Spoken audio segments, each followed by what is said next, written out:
Penúltimo mês do ano, menos de 60 dias aí para 2024. E você já deve estar deixando aí algumas coisas, pensando, isso aqui eu só vou fazer o ano que vem. Né? Esse ano aqui já foi, esse ano já acabou, esse ano já passou. Ou você é daqueles que começam a estabelecer metas. Então, em 2024, eu vou perder peso. É a meta mais almejada e buscada por todos. Top 1 na lista. Vou fazer atividade física.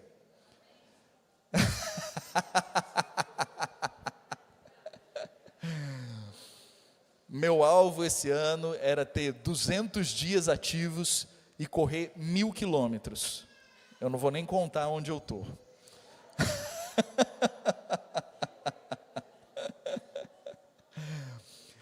A gente estabelece outras metas que têm perspectivas mais espirituais, assim, né? 2024 eu vou à igreja, 2024 eu vou orar mais, eu vou ler mais a Bíblia, eu vou ler um livro.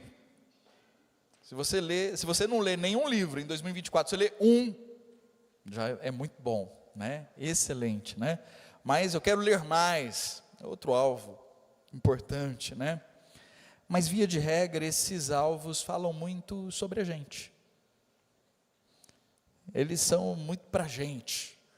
Tem muito a ver com nos tornarmos pessoas melhores, esse autoaperfeiçoamento, e que é importante,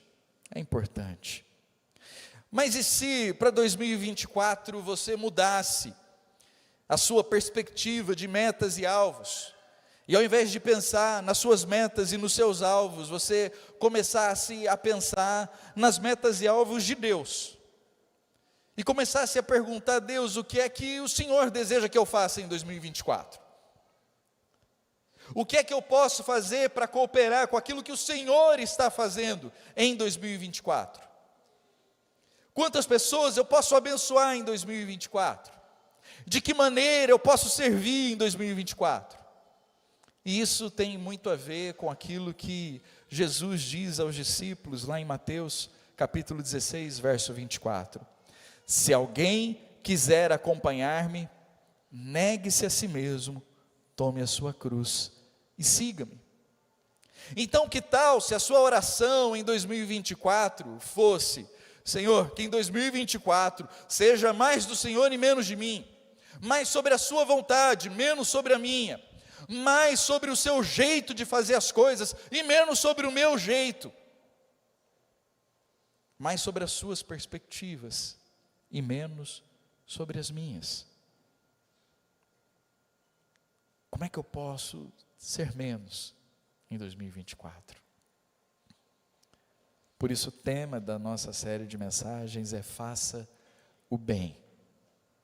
Faça o bem. Para trocarmos de uma fé egoísta para uma fé altruísta. De uma fé autocentrada para uma fé outrocentrada. De uma fé que tem como consequência a vida do outro, o coração do outro, a realidade do outro. E aí sugerimos alguns temas para as nossas reflexões. Ousados no testemunho, extravagantes na generosidade, fiéis no serviço e gratos na rotina. Já pensou se em 2024 você estabelecesse alguns alvos nessa direção? De testemunhar com ousadia, de ter coragem de partilhar a sua fé. De, quando o assunto é generosidade, você fazer isso de forma extravagante. No próximo domingo nós temos, é o domingo de primícias, né?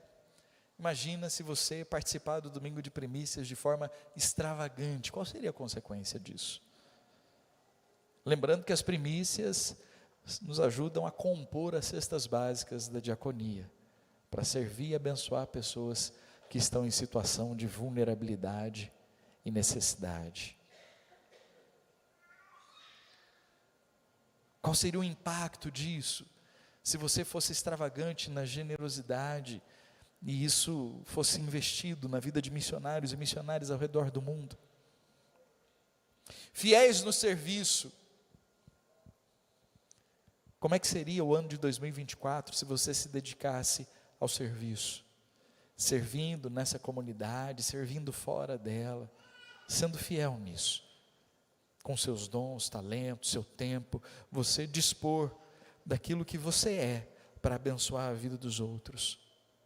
E gratos na rotina. Ter a gratidão como um exercício de fé.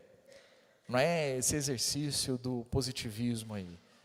Se você for grato, o universo vai conspirar a seu favor. Se você... Gratitude o pessoal faz, né? Gratitude. Se você tiver a gratitude, tudo vai dar certo. Basta você ter uma atitude positiva. Essa é a falácia do nosso tempo. Mas a gratidão na perspectiva de uma disciplina espiritual. A gratidão que reconhece a fidelidade de Deus, o cuidado de Deus, a presença de Deus. A semelhança do que o salmista diz no Salmo 23, ainda que eu ande por um vale de trevas e morte, não temerei mal algum. Por quê? Tu estás comigo. Ele continua no vale, as coisas continuam difíceis, ainda tem lutas, adversidades, tem um monte de problemas, mas tu estás comigo, e eu sou grato por isso. Por isso que Tiago fala que a gente deve agradecer pelas lutas, pelas tribulações, pelas provações, porque isso nos ajuda a crescer. Então a gente vai conversar um pouco sobre isso, e o nosso tema hoje é ousados no testemunho. Você se considera uma pessoa ousada? Você naturalmente é assim? Você é o tipo de gente que aborda estranhos por aí, na rua, no mercado e tal, começa a conversar, do nada assim, como se fossem velhos conhecidos. Ela tem cabeça assim, tem cabeça assim.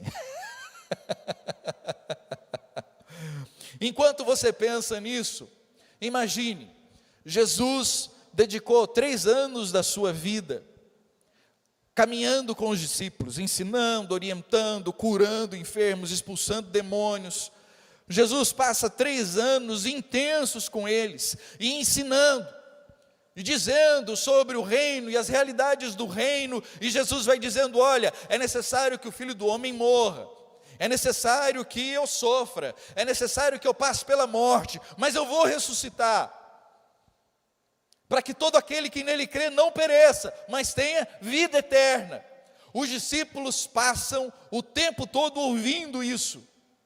Aí lá no capítulo 20 de João, verso 19, diz assim, ao cair da tarde, daquele primeiro dia da semana, Jesus havia morrido na sexta, passou sábado, domingo, primeiro dia da semana, domingo da ressurreição, Jesus havia ressuscitado.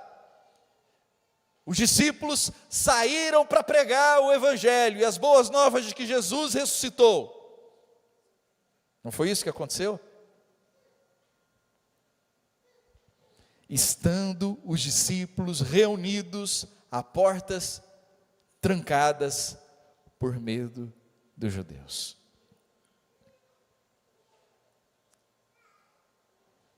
Do que é que você tem medo?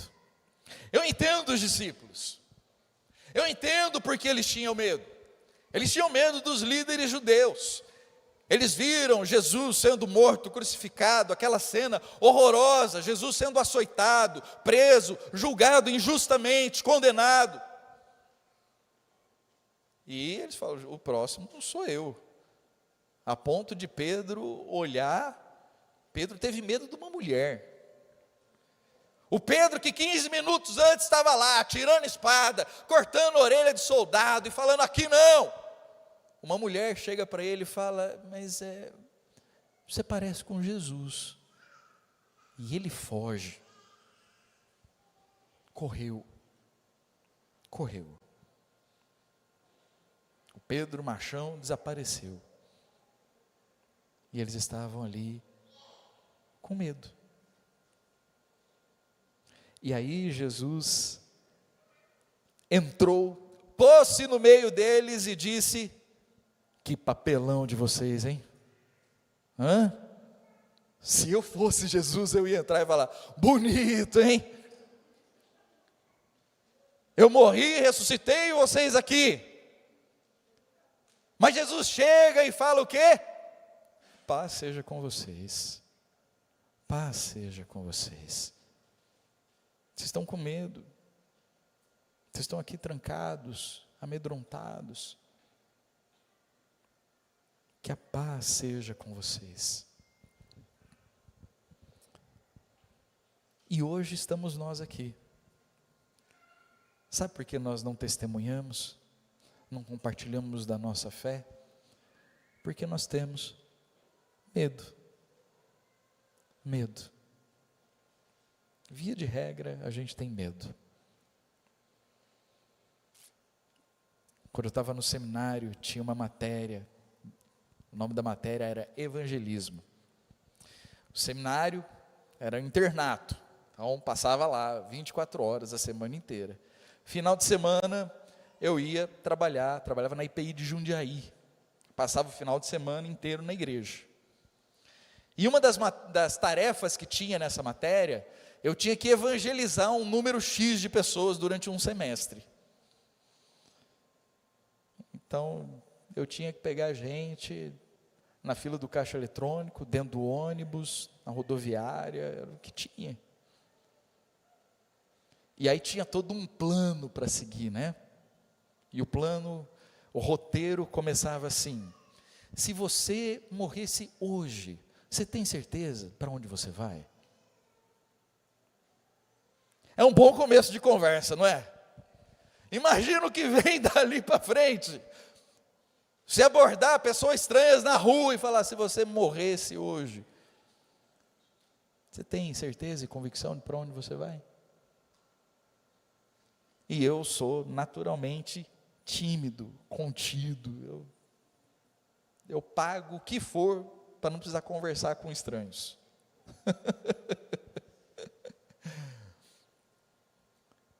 E aí aquela luta, e eu tinha medo, morria de medo. A gente não testemunha por medo, a gente não compartilha da nossa fé por medo. A gente tem medo de não saber o suficiente. Você está conversando com alguém, a pessoa faz perguntas, e agora? Não sei responder. A gente tem medo da reação das pessoas. Tem gente que recebe bem isso, e conversa, e desenrola. Tem gente que não. Então vai falar: se você morresse hoje, a pessoa vai olhar para você e falar: você está me ameaçando? Aí pronto, já trava já, né? Porque cada pessoa reage de um jeito. A gente tem medo. E a gente fica aqui, nos reunimos aqui. A gente fica aqui trancadinho, todo mundo juntinho. E enquanto está aqui, está bom. Mas esse encontro de Jesus com os discípulos, ele é transformador. É transformador. E o texto que lemos no início do culto, falando de como o Espírito vem sobre os discípulos, e eles são capacitados e potencializados, quando Jesus fala da promessa do Espírito que viria sobre eles: vocês receberão poder e serão minhas testemunhas. Esses até então medrosos começam a pregar destemidamente, e milhares de pessoas começam a entregar a vida a Jesus. E eles então, sinais começam a acontecer, e um aleijado é curado no sábado. E eles então são chamados para responder a isso, né? Lá no capítulo 4 de Atos, a partir do verso 8, diz assim: sendo interrogados acerca de como ele foi curado, saibam... eu passei um aqui. Então Pedro, cheio do Espírito Santo, disse-lhes: autoridades e líderes do povo, visto que hoje somos chamados para prestar contas de um ato de bondade em favor de um aleijado, Sendo interrogados acerca de como ele foi curado, saibam os senhores e todo o povo de Israel, que por meio do nome de Jesus Cristo, o Nazareno, a quem os senhores crucificaram, mas a quem Deus ressuscitou dos mortos, este homem está aí, curado diante dos senhores. O que é que fez Pedro sair de um menininho amedrontado, fugindo, correndo, trancado, com medo, abandonando a própria vocação? Vai dizer que Pedro abandona os discípulos e fala: olha, eu vou fazer outra coisa, e ele vai pescar. O que é que faz esse homem se tornar um grande pregador? Alguém que compartilha da sua fé, que vai dizer: olha, isso aconteceu por meio do nome de Jesus Cristo. Não é pela minha capacidade, não é pelo quanto eu sei, mas é por causa do nome de Jesus. É por causa dele e somente por ele. Sabe o que acontece? Nós falamos com ousadia sobre aquilo que nós cremos profundamente. Deixa eu te dar um exemplo. O que acontece se hoje você sair daqui e você for almoçar num restaurante assim, simplesmente espetacular, comida deliciosa, atendimento impecável, um ambiente majestoso, o que é que você vai fazer ao sair desse restaurante, ou até antes de sair do restaurante? Você quer contar para todo mundo, você vai dizer: vai lá, é muito bom, a melhor experiência da minha vida. Os homens que gostam de carro, quando dirigem um carro dos sonhos assim, a primeira oportunidade que encontra os amigos, fala: cara, nossa, aquilo sim é carro, o resto é Fusca. Não precisa nem dirigir o carro, ele só vê a foto, ele nunca sentiu o cheiro, ele nunca viu, mas ele vê a foto de um carro e fala: ó, isso aqui, carrão, hein? Poxa vida, a de 0 a 100 em 3,5 segundos, negócio espetacular. A série no Netflix, eu lembro quando nós assistimos This Is Us, virei testemunha de This Is Us, contava para todo mundo: você tem que assistir, você tem que assistir. Um filme que você assiste, que você debulha em lágrimas, você fala: você tem que assistir, o filme é muito bom. É imperdível, você não pode perder. Percebe como a gente faz isso? Naturalmente.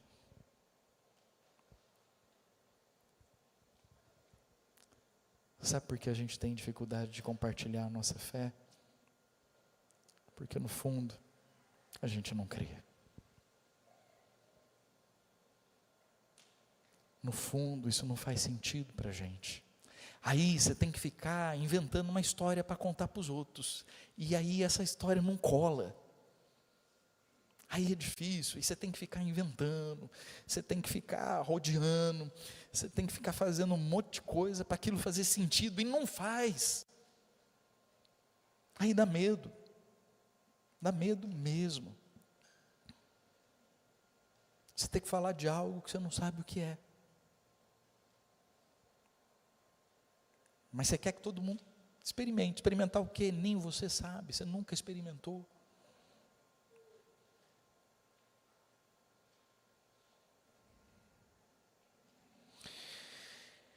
Olha só o que acontece a seguir. Os versos 12 e 13. Não há salvação em nenhum outro, porque debaixo do céu não existe nenhum outro nome dado entre os homens, pelo qual importa que sejamos salvos. E ao verem a ousadia de Pedro e João, sabendo que eram homens iletrados e incultos, no original, no grego, iletrados e incultos é literalmente idiotas. É exatamente isso que o texto quer dizer. Na tradução, o pessoal dá uma melhoradinha para não ficar um negócio assim tão desconcertante, né? Mas é isso, idiotas. Ficaram admirados e reconheceram que eles haviam estado com Jesus. Quando eles veem a ousadia de Pedro e João, eles ficam admirados, surpresos. Me diz uma coisa, o quanto as pessoas se surpreenderiam? Até que ponto a sua ousadia surpreende as pessoas? Numa escala aí de 0 a 10, o quanto as pessoas se impressionam com a sua fé? Imagina que 10, muito impressionado, e 0 é impassível, assim, a pessoa olha e fala, até parece.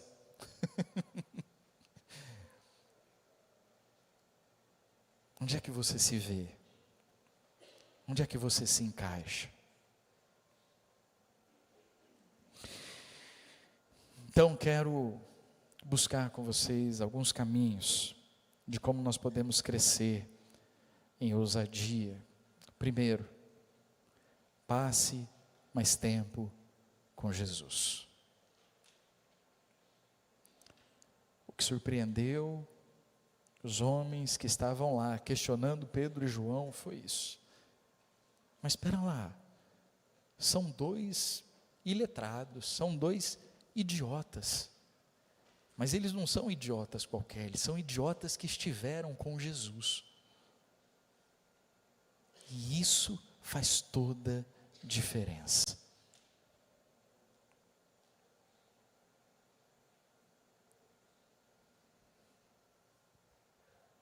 Eu vi um meme esses dias que é: se você for feio, entregue sua vida para Jesus, porque depois de salvo você vai ser só feio mesmo e vai ficar tudo bem. Pedro não se tornou uma pessoa culta. Se a gente comparar os discursos e os escritos de Pedro com os discursos e os escritos de Paulo, a diferença é gritante. Paulo é alguém letrado, foi ensinado aos pés de Gamaliel. Pedro não, Pedro era um pescador, ele continuava sendo um pescador. A diferença é que ele foi um pescador que esteve com Jesus. E estar com Jesus fez toda a diferença na vida dele. Passar tempo com Jesus, gastar tempo com Jesus, fez com que ele pregasse de forma ousada, testemunhasse de forma corajosa. Ele não se importava, porque não importa o que o outro vai pensar, porque é a sua experiência real e verdadeira com Jesus. Se o outro concorda ou não, gosta ou não, acha bonito ou não, balela.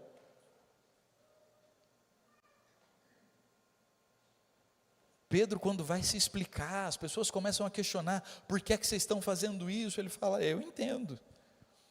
Vocês estão aí meio preocupados, a gente está curando no sábado, mas isso só aconteceu por causa do nome poderoso de Jesus. É só isso.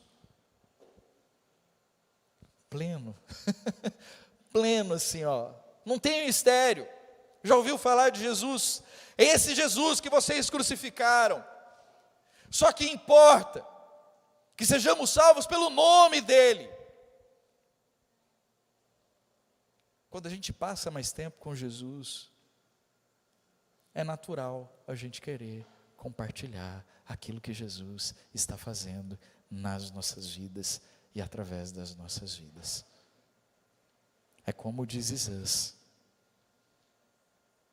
Você vê aquilo, você fala: as pessoas precisam saber.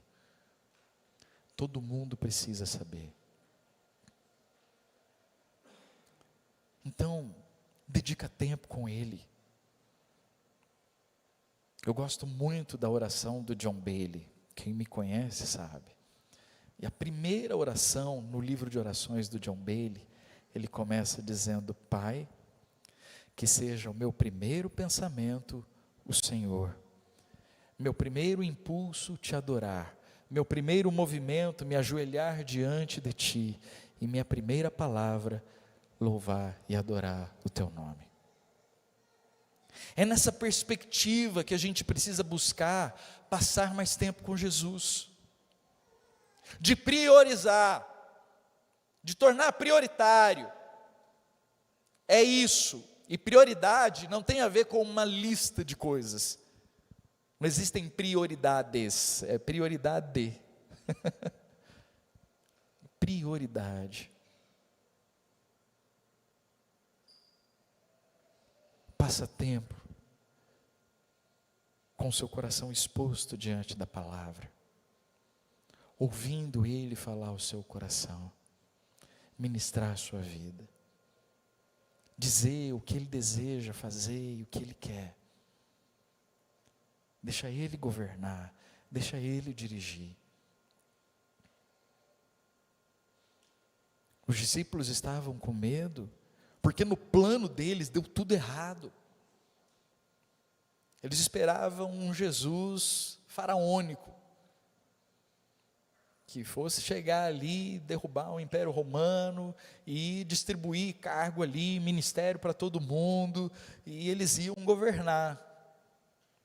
E Jesus olha e fala: não, meu reino não é nesse mundo não, vocês não entenderam. E aí a vaca foi para o brejo. E agora o que é que a gente faz? Imagina Pedro contando para a família, para os amigos: ó, Jesus está chegando em Jerusalém, semana que vem, Ministério da Segurança é meu. Já pega o primo, já fala: ó, já vou, tem emprego para você, para você, para você, para você. Deixa comigo, está tudo, está garantido, a família está garantida aqui. E aí é muito frustrante ter que voltar e falar: deu errado. Não foi bem como eu imaginava. Não foi como eu esperava. Passe mais tempo com Jesus. Quanto tempo você passa com Jesus?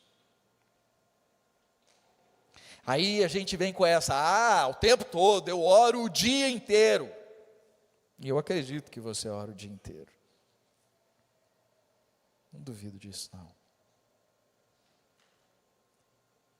Mas se você prioriza Jesus na sua vida, tem um momento que você para, e é só Ele, é só Ele, e o resto do tempo você passa com Ele, e Ele passa a dirigir todos os passos da sua vida.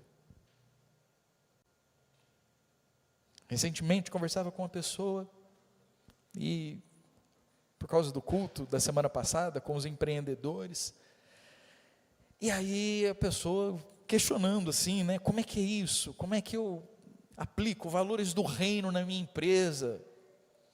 Eu falei: olha, Jesus tem que ser o diretor de sua empresa. Eu falei: mas aí minha empresa vai quebrar.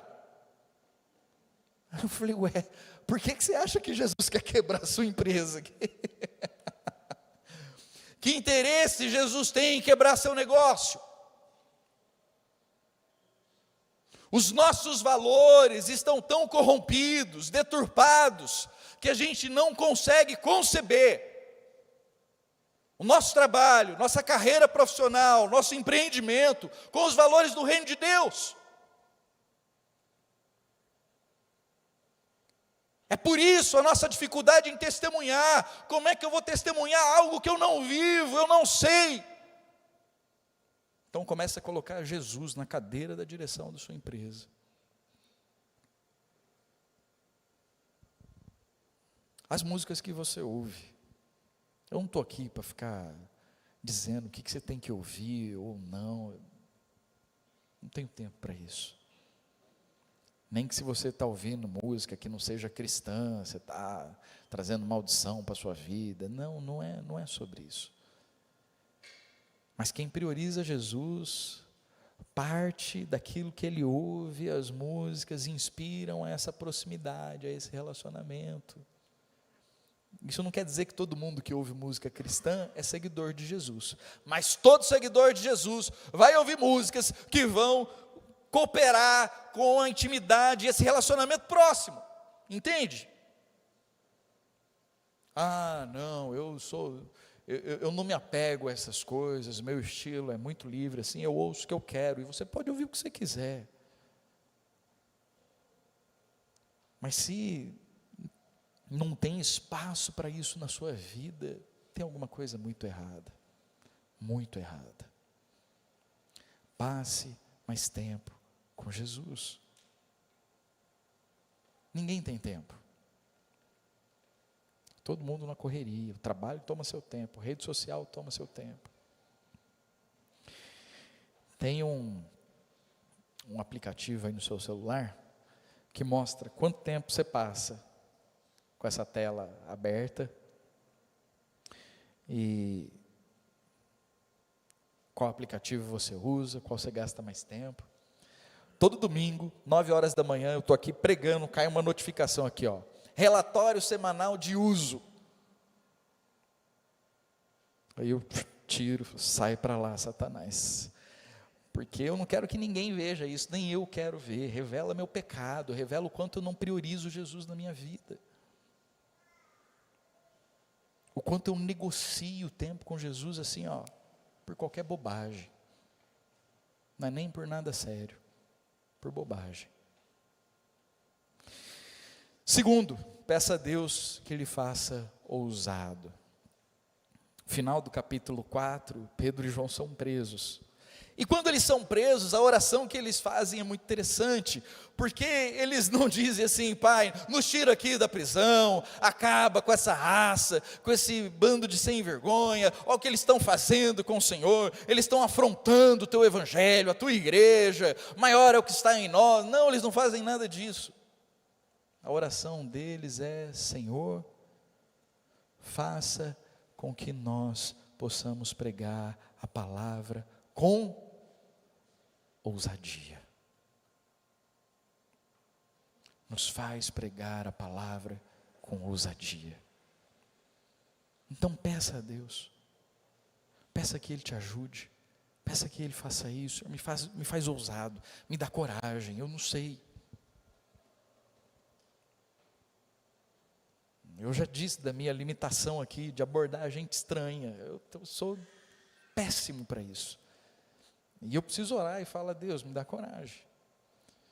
Imagina que eu fui fazer lá no Maranhão, bater de porta em porta. Ô de casa! Nossa, eu morria, de casa em casa eu ia morrendo um pouquinho assim, ó.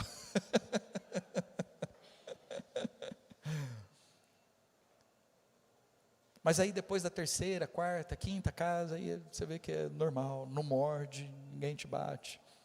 Teve só um senhor que me ameaçou com um pedaço de pau lá, mas sobrevivi.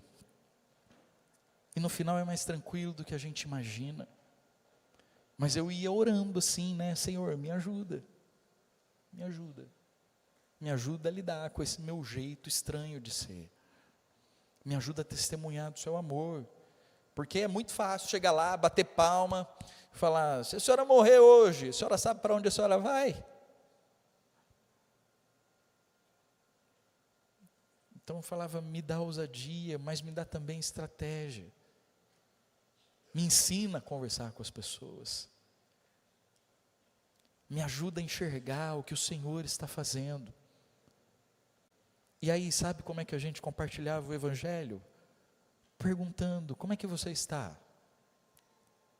É mais ouvir do que falar. Você é casado? Tem filhos? As pessoas começam a falar dos dilemas, das dores, das lutas. E aí essa é a oportunidade para dizer: olha, tem alguém que se importa com você. E falar do nome poderoso de Jesus. Não é trazer uma receita de bolo pronta, mas é partilhar do amor. Acolher aquela dor, aquele sofrimento, aquela necessidade. E falar: eu estou aqui, porque Jesus mandou eu vir aqui. Nós estávamos a 2.500 quilômetros daqui. E Jesus nos mandou aqui. E eu comecei a fazer isso, cada casa que eu chegava. Eu falava: Deus, o Senhor não me trouxe aqui para passear. Que lugar para passear, né? Um areião, um sol lascado. Eu vim aqui para testemunhar do teu amor. Então me ajuda a fazer isso.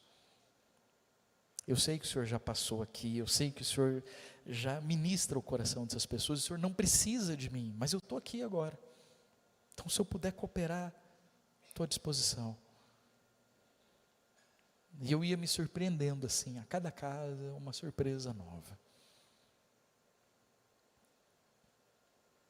Então, peça a Deus que faça você ousado.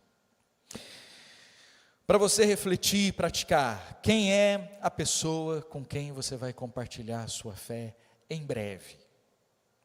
Eu coloquei essa semana, mas eu achei que vai que passa essa semana, e chega a semana que vem, você fala, já passou. Ele falou a semana passada, então em breve fica um tempo aí aberto. Mas nesses dias, com quem você vai compartilhar a sua fé e testemunhar da sua fé? Com quem você vai dar um passo de ousadia e coragem, dizer, olha, eu preciso falar para você do meu Deus, e de como Ele tem abençoado a minha vida. Segundo, nos seus momentos de oração dessa semana, pergunte a Jesus, como você deve negar a si mesmo e segui-lo. Então ele fala, Jesus, e aí? Me mostra. O que é que precisa morrer em mim? O que é que eu preciso mudar? O que é que precisa ser transformado? O que é que no meu jeito de ser não está ajudando? Por último, pergunte, e se eu não fizer isso?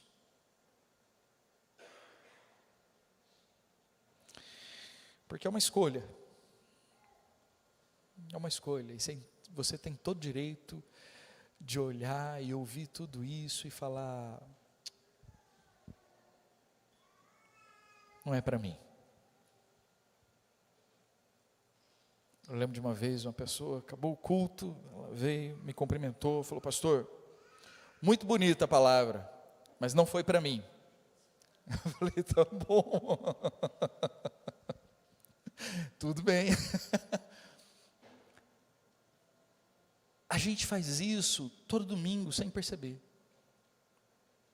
Todo domingo. Quando a gente sai daqui e a gente não se dá conta do que Deus falou com a gente, do que Deus está ministrando, do que Deus está fazendo, e a gente vive a nossa vida como se nada tivesse acontecido. É isso. Isso acontece o tempo todo. Então seja intencional e pergunte para você mesmo, e se eu não fizer isso, quais são as implicações? O que é que vai acontecer? Você quer continuar vivendo sua vida de fé do mesmo jeito que você vive? Amedrontado, trancado. O momento mais alto do seu relacionamento com Deus é quando você está aqui na igreja. Aí você vem no domingo aqui, é o ápice. Aí você chega aqui, uma música toca seu coração, aquela coisa. E aí quando toca seu coração, o que você faz? Compartilha. Você tira uma foto, você faz um vídeo, coloca lá na rede social, para todo mundo ver. É natural. Então faz isso rotina na sua vida. Então, além de fazer a pergunta, e se eu não fizer isso, começa a perguntar também, e se eu fizer isso, o que é que vai mudar? O que vai mudar na minha rotina? O que vai mudar nos meus relacionamentos? O que vai mudar na forma como eu vou abordar as pessoas? Eu vou me relacionar com Deus? O que é que vai mudar? Enquanto você vai pensando nisso, quero convidar os pastores e presbíteros para virem à frente. Vamos nos aproximar da mesa. E ao partilharmos a ceia, vamos fazer nessa perspectiva. Como você pode